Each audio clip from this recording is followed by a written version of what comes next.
everybody, and welcome back to the I Don't Know Running podcast, where we share our experiences that make running fun and sometimes not so fun. I'm Lewis, and I'm a self-admitted lazy ultra runner. I'm Mitch, and the weather, and The weather. I got to complain again.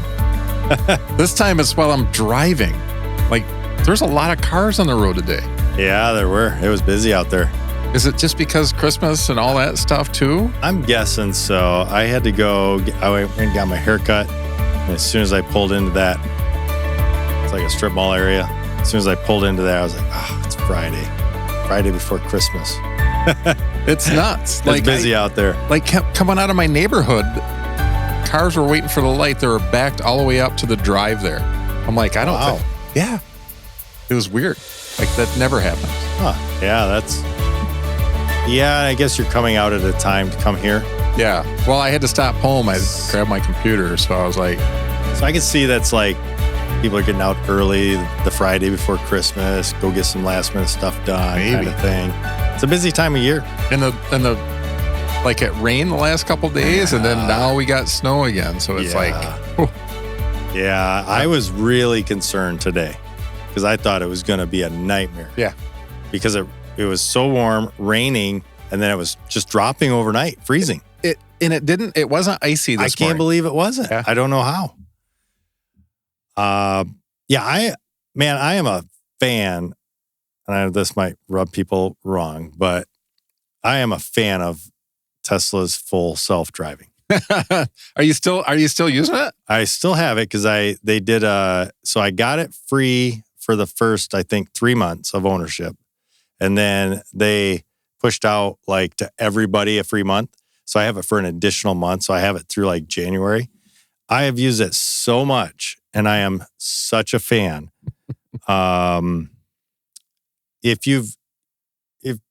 I know this is a running podcast, but if you have never driven or ridden in Tesla with full self-driving, and I specifically say Tesla because now I'm not a fanboy or anything like that. It's just straight up the software is that good compared to other electric vehicles. It is just hands down the best. Like, you go and do some research, it is hands down the best. So anyway, I've been using it, and man, I've been using it where there's you can't see the center line, you can't see the white line on the edge of the road. Right down the middle. Right down the middle. Really? No issues. That's wild. It senses, I mean, you think about this, it senses any little bit of slip or anything like that way before we could. Oh, yeah. And it's on top of it. Like, it's insane. I can't believe how good it is. It's so good. So so speaking of the roads and the slippery and all that conditions, I know that I am a better human being because of that. I am not as agitated as I used to be. Yeah, I was agitated the whole way home. I'm sure you were. I'm like, oh my gosh. I was not. People forgot how to drive again. I know. And and here's the thing. I know I was not a very patient driver. I've said that. I think I've said that on the podcast. I know an area that I need work is in the driver's seat. Like, patience with people. I'm behind people though. You know, it's that person that's driving in the fast lane going 2 miles an hour in the speed limit. Yeah. I am cursing. I am like having a conversation with them behind them. Like, I know. Just go. Since I have relinquished control to full self-driving, that has I don't have that. It's amazing. I think the roads would be a much safer place with full self-driving.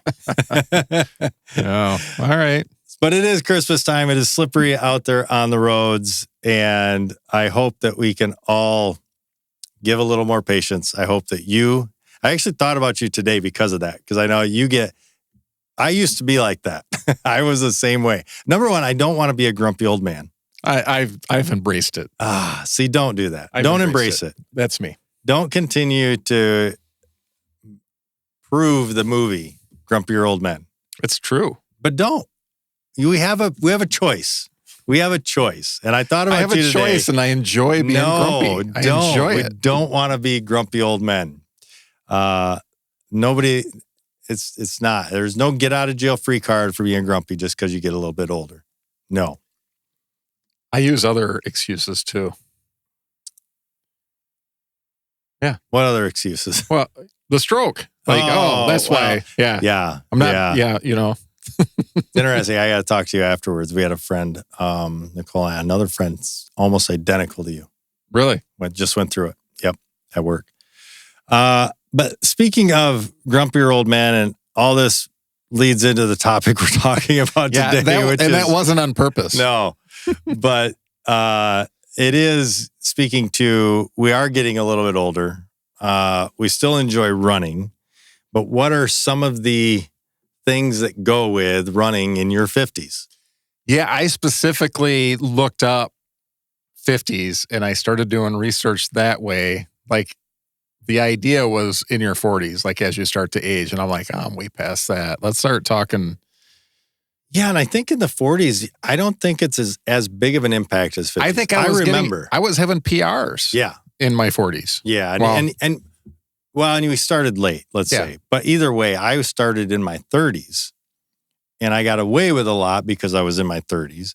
But through my 40s, I didn't feel the speed decline. No, like I did the last year. Yeah, and I'm 51. I'm about to be 52, and it is significant. It is significant. It's crazy. And that's why I wanted to look up to it. Like, what can I do different? I think part of it is mental. Like, yes. It's got to be okay. Yes. But there's things that you can't get away with the same. That too. And I think going through this list today, hopefully, these are broad strokes, things that are not going to be the same for everybody, but they'll at least hopefully let those of us that are in our 50s, or those of you that are in your 40s leading up to your 50s, grant yourself a little bit of grace and maybe a new perspective on expectations, because you can't outrun Father Time, as they say. It's a true story. So let's jump into, we're going to talk about three things, right? I think, right? Three things? We might actually have four. Oh, four things? Yeah. Well, check that. We're going to talk about four things. We're going to start with some challenges.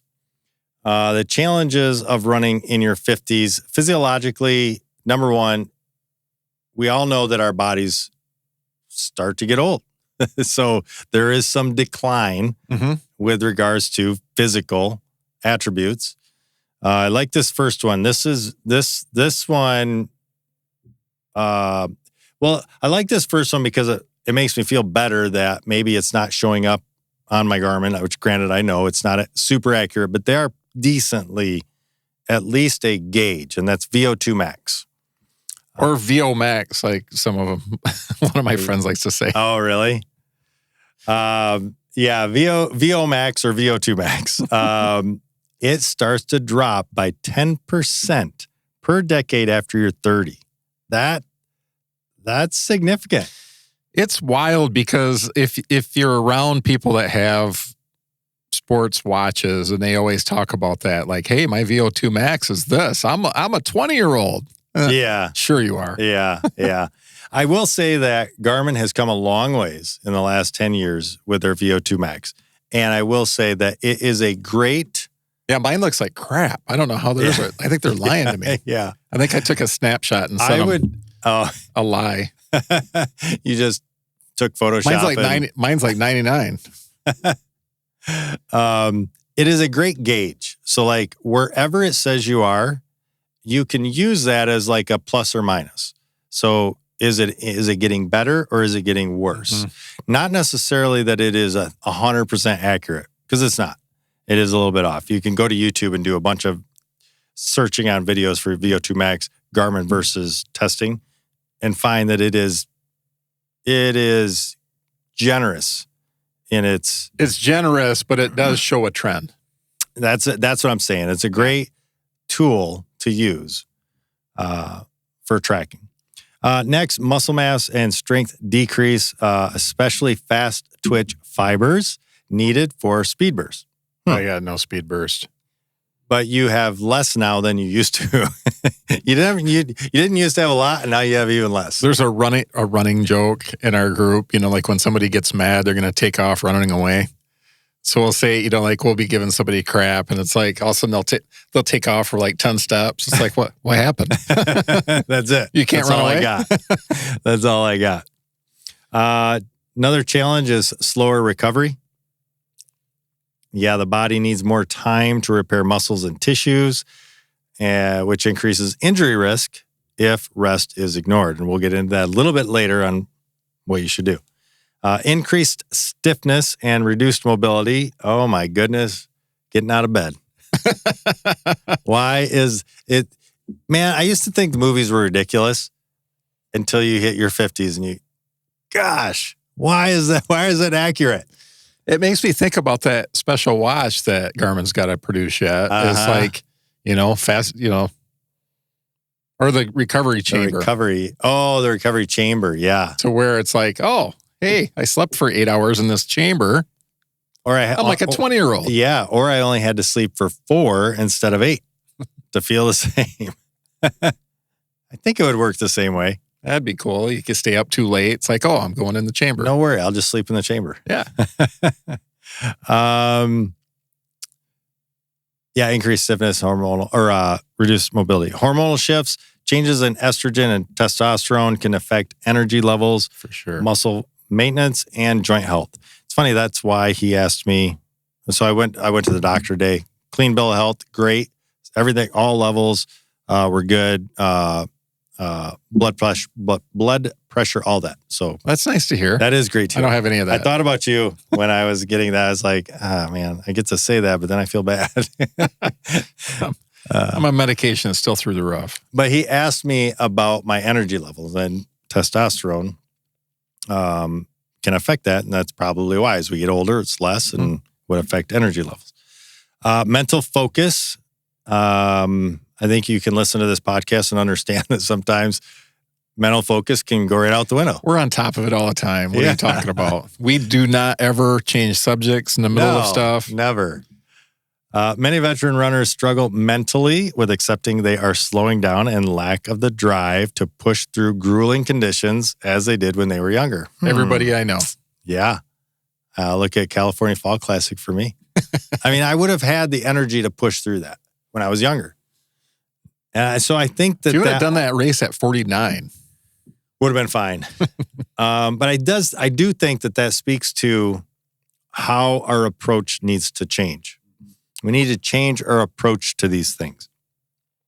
So let's talk about expected aches, pains, and paces. That we'll kind of dive deeper into some of these. So what we really should expect. Number one, slowing down is normal. We're going to have to just get used to that. We're going to have some new aches, new pains, things like that. Yeah. That is hard to take.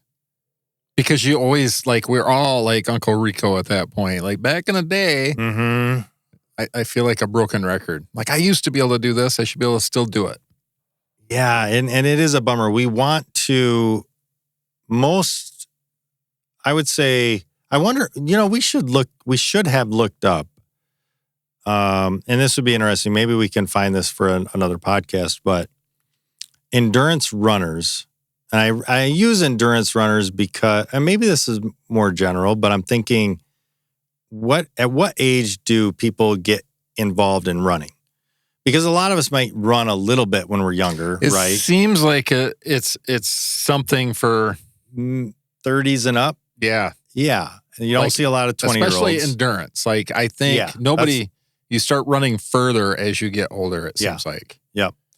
And the reason I say that is because we want to continue to get faster to reach our potential. But the problem is we're starting after our true potential. Like our potential is gone because we didn't run in the 20s, right? Mm-hmm. So it's hard when you hit the 50s and you're past it. Yeah. It's past. You're going to be slowing down. So expect a general decline in performance with studies suggesting a slowdown of approximately 0.5 0.5 to 1% per year from age, here we go, 35 to 60. So up to 35, you're good. I would say you're good to go, right? You've probably pinnacled or peaked at 35. And from then on, you're going to be slowing down. Which is crazy. I ran my first marathon at 39. So I was getting faster, getting better because I was doing something. Right. And then you hit that. You're already past it. Yeah. So if you take all that and roll it back 10 years and you start at 29, right, you can kind of see where, yeah, there was more potential there, but just when we start. New aches and pains. Be prepared for common issues like runner's knee, Achilles tendonitis, or plantar fasciitis due to cumulative training load and reduced tissue resilience. So, yeah, that's just something that you're going to have to deal with, especially in your 50s on up. Pain and soreness. Soreness typically fades after a couple of days of rest or light activity. Sharp or persistent pain is a red flag that you should prompt a few days off and potentially medical consultation. Or you get to that point where you can't walk without limping. Yeah, that's probably too far. You might have to see a doctor. Yeah. And I think that's, again, amazingly, we joke about the 20-year-olds being able to fall off a cliff and they just bounce up and they're like good to go. They just keep on going. We retain, I think, a lot of that up into our 40s even. Like, yeah, we don't recover as fast as we used to. We recognize that. Well, how many times have you fallen on the trail and just bounced back up? Yeah. And it's like... But not now. I lay there for a minute and I'm like... It is different. Whoa. Yeah, every fall is, unfortunately, you really... you're really anxious about that fall. Well, it makes me laugh. I was running with Rob, like in the snow last week. And you come out of an area and there's like a buildup of snow and there's like a little bank that you got to jump over. He's like, I'm telling you right now, I see that every time. I am going to stop and I'm going to walk and step over that easily. Yeah. I am not ashamed at all. And I'm like, me either. I was like, yeah, it could take you out for a month. He's like, it could do permanent damage. Like, take me out for a month. What are you talking about? He's like, I could be done running. I'm like, oh, good point. Yeah. These are things, and it's easy to look at that and go, it's so sad. But on the other hand, we do have to recognize it's just different. It's just you need to be smart. Yeah. And that's good. I mean, that is a good way to put it. You have to take the ego and throw it out. And when you're in your 50s, you're done. Like, if you want to enjoy this, I think I realize that too, though, because I have less angst. Like I don't have a problem telling people like, hey, I can't. Yeah. Like I have to. You no longer have to prove yourself. I don't have to prove myself. I've done enough. I still want to do more and I want to do hard things yet, but I need to think about it. Yeah. And with that comes approaching things differently, whether that's walking around the snow pile or whatever. But that is going to more likely allow you to enjoy it than trying to jump over it, pulling a groin or whatever because you slipped and fell. What did you do? I don't know. Yeah, I don't even know. I was going up the stairs. Even worse. So let's jump into some strategies for longevity. I was going to say longevity, but that's not a word. I like the word. Longevity. I like it. I like how it sounds. Yeah. Adapting to your routine. Number one, it's not all bad. We are going to go into some things that may be different, maybe out of the norm, but it's not all bad. You can adapt your current routine to minimize challenges and keep running strong for hopefully as long as you want. Well, Ron has just turned 79. He's still out there. There you go. So I just saw something. I don't remember what it was. I just saw something about an 80-year-old doing something. I can't think of it. But anyway, more proof that, you can keep doing this for a long time. I'm still impressed by him. I am too, because he does it with such a smile too. Yeah. Just such joy in it. Prioritize. And he was a guy, you would look at and go, he has embraced reprioritizing and the perspective of things. Yeah. And just enjoy it. That's a good. When I run with him, I like to tease him because he has very specified walking points. We do the same thing. So he's a man of, his habits. Yeah.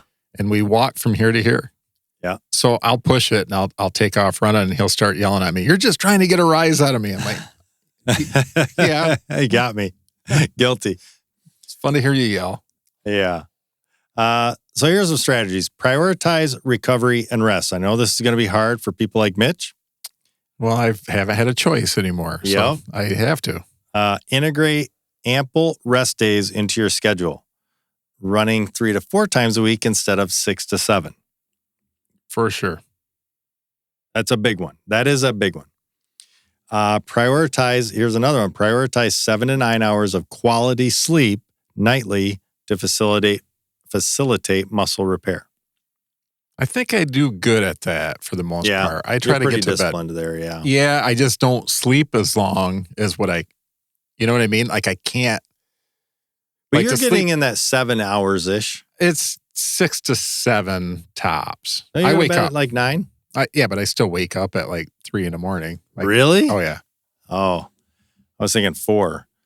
No, I just wake up and I lay there for a while. Yeah. And it's like, I guess. What are you supposed to do with that? Yeah. I'm trying to rest. Trying to get this. I got to pee, and then the dog has to be let out, and then. Yeah. Prioritize that time. Don't listen to your laziness. And this one, I think this one would apply across all ages. Always listen to your body. Missing 1 day of running because of your listening to your body may save you a month of running because you didn't listen. And I think that's a very powerful statement to say, don't listen to your laziness. It's not telling you, that don't be lazy. It's saying because you think you're lazy doesn't mean you should go out and run. Right. So I think that's very powerful to say. Yeah, that's a good point. It's not calling you lazy. No. It's you calling yourself lazy because guilt tripping yourself. Yeah. Yeah, when you shouldn't be. Yeah. And especially as we get older. I would say that's a good one, though, across the board. Always listen to your body. I agree. But I've met people that will listen to their other laziness. Like, sleep sounds way better. Well, yeah, that's different. But when you're sleeping is different. That's different. That's not. I'm more thinking of the listening to your body part. Yeah. If you feel something, careful. I've had that a couple days this week. Yep. It's like I can't go out there. Yeah, gotta be careful. I guess it's so important. And as we age, it just gets worse. The weather helps too. When the weather is that crappy, it's like I don't feel good.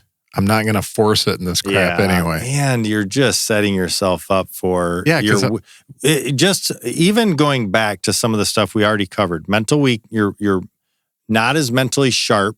Yeah. So now you're not making choices probably out there in those conditions. So you already feel a little bit bad. So I'm going to force myself out there and then hit a patch of ice and go down. And then it's like, well. Then you're really. Then I'm mad.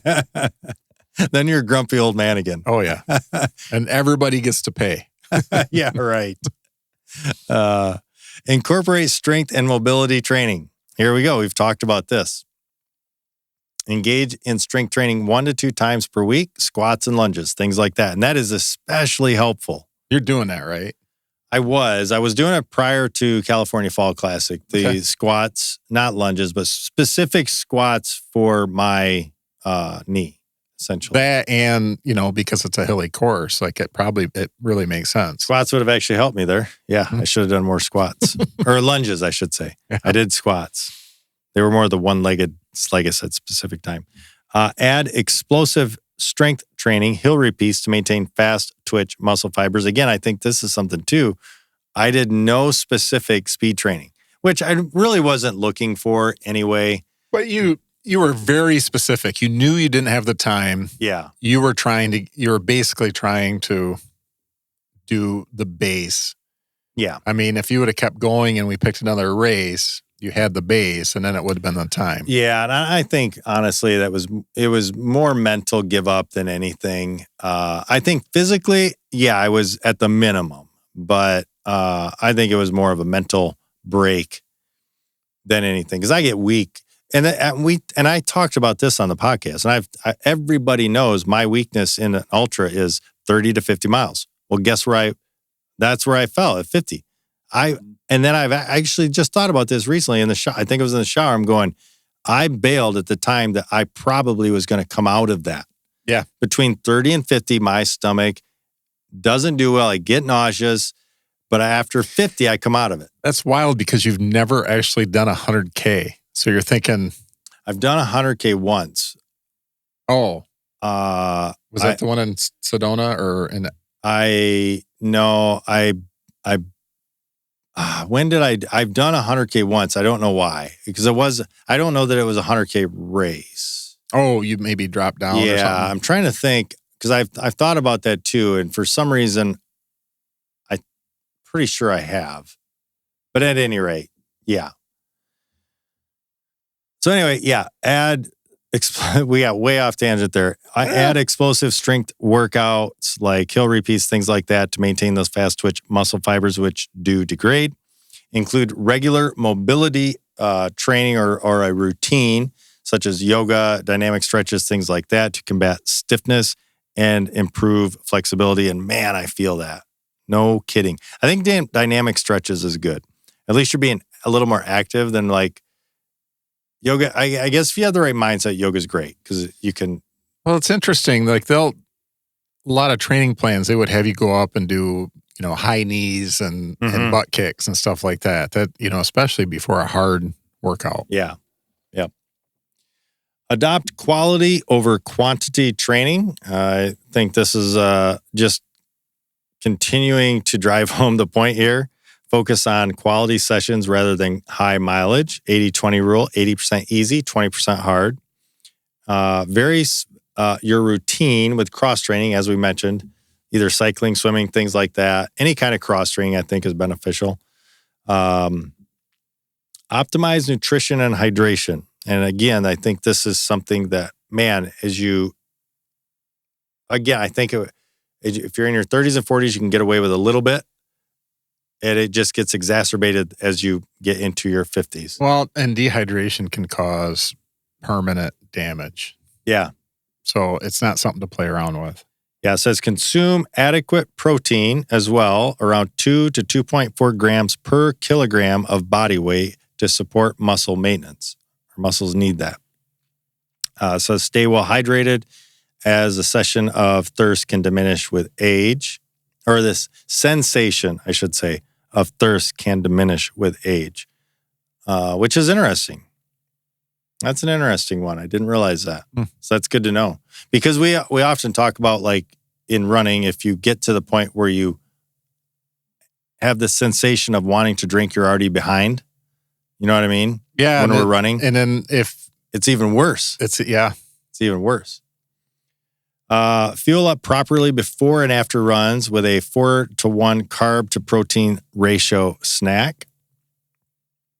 And finally, we're going to get into some weather, gear, and mindset.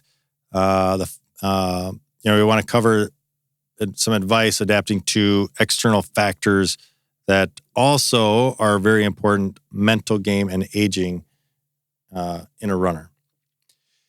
Adapt to weather and medical issues. And actually, I think we talked about this a few podcasts back, knowing when not to push things. When we talked about going in the remote areas. Oh, yeah. Be flexible with your schedule. 10-day training week. That's interesting. Or moving runs to a more favorable time of day might be necessary. I'd like to see a plan that does that does a 10-day. That's interesting. It really is. I'd like to see that too. Maybe we'll have to ask Chat to put something together for us. For extreme weather, use a treadmill or cross-train indoors. Yep.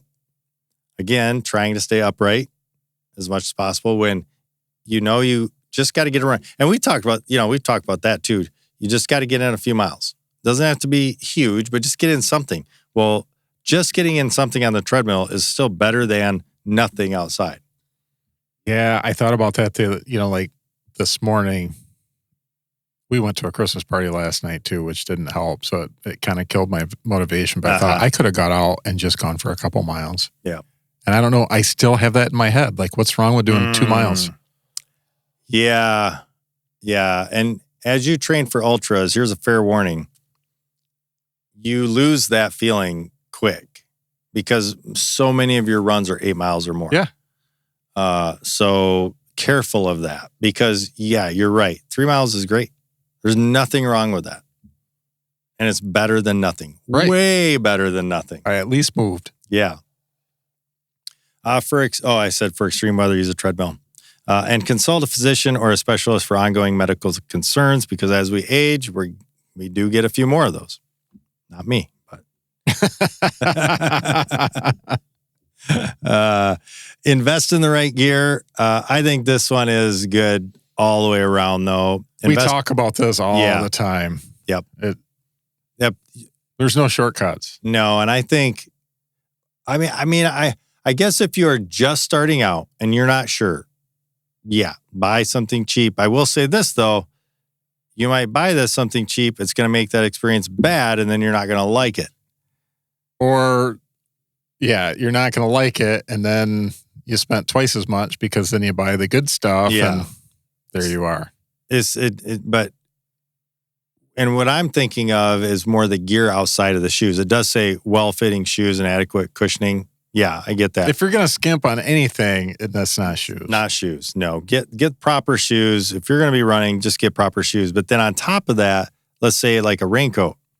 Spend the money. You will not regret a good raincoat. You just won't. They last a long time. I think about that for winter. I got friends that will run in sweatshirts. Why not get a good running jacket is between $100 and $200, but oh my gosh, it makes such a big difference in the weather. Yeah, especially if you can layer properly, that makes a big difference. I actually have used my raincoat, one I got, I don't even know how many years ago. Over top of a layer. Over top of a layer because it holds heat. Like, it breathes, but this specific one helps to retain heat actually. And that's great for terrible conditions. Here's a big one as we start to wrap all this up, and we'll end on this note. Manage expectations and mindset. The ultimate goal shifts from personal bests to just a lifelong pursuit of health and enjoyment. And that makes sense. We have to recognize that you need to start setting new PBs, right? Like in my 50s or whatever. Yeah, like maybe compare it in a different way. Like, you know, what's your best for that year or something like that? Yeah, because I often think like, okay, maybe my best marathon is 3 hours and 30 minutes. And maybe that was when I was 35, right? And I just started running. And now in my 50s, I've really put forth a lot of effort, right? And now I've ran a 340. Well, what's that age grade? What does that say, you know, when I'm 35, what does that equal? And maybe that's how you kind of have to go, you know what? This was a good effort. And that means when I was 35, that would have been a 320. Well, it's kind of a new PB, I guess. But yeah, manage those expectations and mindset. It says age is just a number, is a mindset that works when you adapt your training to your body's needs. So yeah, I think the big takeaway from this is recognize that you can't outrun Father Time and you're going to age. Things are going to slow down a little bit, but if you want another 30 years, as Ron has had, almost, you got to manage those things. And you got to find joy in a different way. It's not going to be in your best time, but it's going to be in a good experience, healthy experience, no injuries, things like that. Yeah. Because I even think of like 100 milers that I've done, or anybody that's done like long, like endurance style and marathons. We've talked about this. You can only name, out of all the marathons you've done, you can only maybe on not even a full hand of those have been where everything clicked, right? And they felt amazing. Well, you can still have those into your 50s. It is wild. Like, maybe where you just that's the feel, chase. maybe that's the difference, is just feeling good the whole way. Like, I gave it good effort. Yeah. I had it, maybe it's not the time that I expected, but that's where we got to get off when I'm that. at. Yeah. You know what I mean? Like, Yeah. I might be comparing that time to what I did before. It's like, I felt fantastic. You did. Everything clicked. I hit my nutrition, hydration correctly. Mm-hmm. Everything was on point. I felt good. Those races are magical. Yeah. Those are just fun. So, shift your expectations and enjoy running in your 50s. If you like what you heard, go check us out on Facebook. Go check us out on YouTube. We even have a Patreon. Sign up for that. But yeah, that's going to wrap up this week's episode of the I Don't Know Running podcast. Be sure to tune in next time as we share more about what we just don't know. Until then, happy running.